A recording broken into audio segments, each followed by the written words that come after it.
And I'm Scott Kilbury. Shocking account as to what happened to a Colorado man who went on a trip with friends 5 weeks ago and never made it home. Also, Air Force cadets lead 2 lost hikers to safety after finding them in almost sub-zero temperatures. What others are saying about the rescue. Good evening and thank you for joining us. I'm Scott Kilbury. Lauren Ferrara has the night off. Joining us for Fox 21 Local News at 9, I'm Lauren Ferrara. And I'm Scott Kilbury. The man accused of opening fire inside a Thornton Walmart Wednesday makes his first court appearance today. When is a good time to let your child have access to a cell phone? It's not a simple question because with this mobile device also comes an enormous responsibility. And as a parent, plenty of anxiety.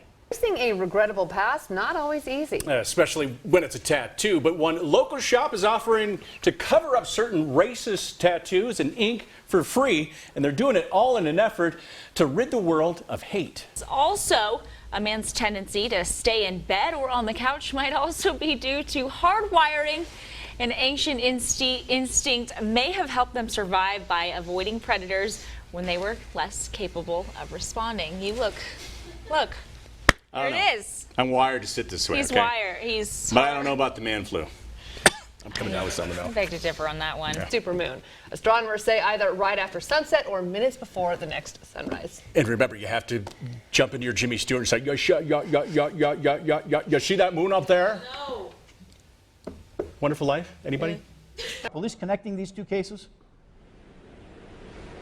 Well, when we spoke to Rochester Police today, they were not answering our questions, but we can tell you that state police were here today. We can only guess that they were trying to connect anything with their investigation from yesterday in Caledonia. Now, in that situation, as mentioned, it was in a remote area along a cornfield. Today, it's in the city at a park where children play. The scene is still taped off, and the car is still in the ravine. The exit is still closed, and it started more than 5 hours ago with an alleged shoplifting incident more than 10 miles away. More than 40,000 deaf people live in Rochester, so building a place especially for the deaf community makes sense. I'm Scott Kilbury. You might remember this video in Texas. Check this out. A battery on the e-cig exploded inside a man's pants. That's $240 you could put to food and clothing for your family. For a first-hand look, check out Roland's story. His is like any kid's story, growing up right here on the streets of Rochester. This happened back in 2010. Another car came barreling through this yard. That's why Angel decided to put up this fence. Obviously, it's not enough. Never seen any Star Wars, I'm going to admit, so I can't even come back with a line for you.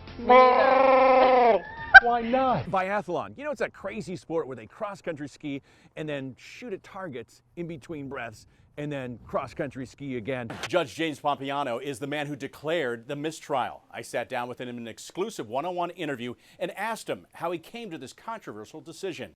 I told this jury, historically, this may be the longest serving jury that deliberated over that period of time here in Monroe County. But after 52 hours, Judge Pompiano decided the panel of 10 women and 2 men had deliberated long enough. Patrick Swayze hated the line and tried to get it removed from the script. I hated that line too. It was almost like, but it was so bad that it's good. But you practice every day after school, right? Let's do it. Okay, ready? Yep. Yeah. We're supposed to play the music. And now we do the whole thing, yeah? And then hair. And then you do hair? Okay. That was embarrassing. You loved it. I did. And you knew it pretty well, so I think you've done it before. We'll do the lift later on. This week's question is for anyone who has tried to navigate the roads of Colorado Springs, especially near the mountains. So here you go. Why are there so many streets named Cheyenne? So armed with a map and GPS, we went looking for answers and still nearly got lost. So what's confusing about South Cheyenne meeting North Cheyenne turning into Cheyenne Canyon? What's confusing about that? Well, So this is Cheyenne Road, not to be confused with Cheyenne Mountain Road. But even more confusing, this street that runs parallel to it is Cheyenne Boulevard. Curious Colorado, a chance for you to ask us something that you're curious about. In this week's Curious Colorado question, Angie asks, I'd like to know what the actual elevation of Pikes Peak is and how they measure it. We did find out there is conflicting information on this. You can pretty much see Pikes Peak from all over town. Now we're going to go out and find out how tall she really is. Welcome back. We have been flooded with calls, emails, and Facebook messages from viewers wondering, what in the world are all those cars doing along the side of I-25? The numbers are growing by the day. In tonight's Curious Colorado, we go looking for answers.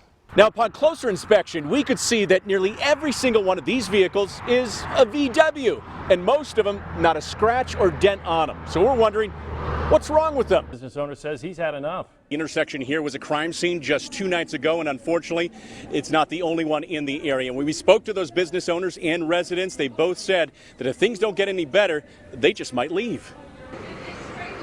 Candles sit along a curb on Clinton Avenue as a makeshift vigil outside Miss India's Soul Food Kitchen. Unfortunately, it was a crime scene last night. A 24-year-old man attending the vigil was gunned down. So it was some of my customers that, that they were out there. There's still evidence somewhere inside this place of business. One of the bullets came through the window. The bullets don't have no names on them. I just thank God that we wasn't here. Larkin has been on this corner for 4 years and says she's not going anywhere just yet. That might not be the case for Tony Rossi and his family's business 2 blocks down the road. With that said, what you've seen in the escalating crime here, this is something that's enough to make you think about moving.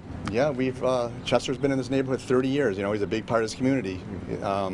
But it comes a time when we have to worry about our safety of the employees. Despite beefing up security, adding lights and cameras, crime continues in the area. A 20-year-old man was killed outside of Chester's check cashing business Monday night. It comes a time when, we got to weigh up, is it worth it? And, we're at that point now. Hopefully it will pass. Now, the vigil last night was held for the victim of Monday night shooting here at Chester's, and the owner of that business tells us he's working with police to help find a suspect. He's sharing his surveillance video. Right now, no arrests have been made. Coming up at 6, we're going to hear from a young man who grew up in the neighborhood who says he actually lives in fear. We are live at the corner of Clinton and Clifford Avenue. Scott Kilbury, News 10 NBC.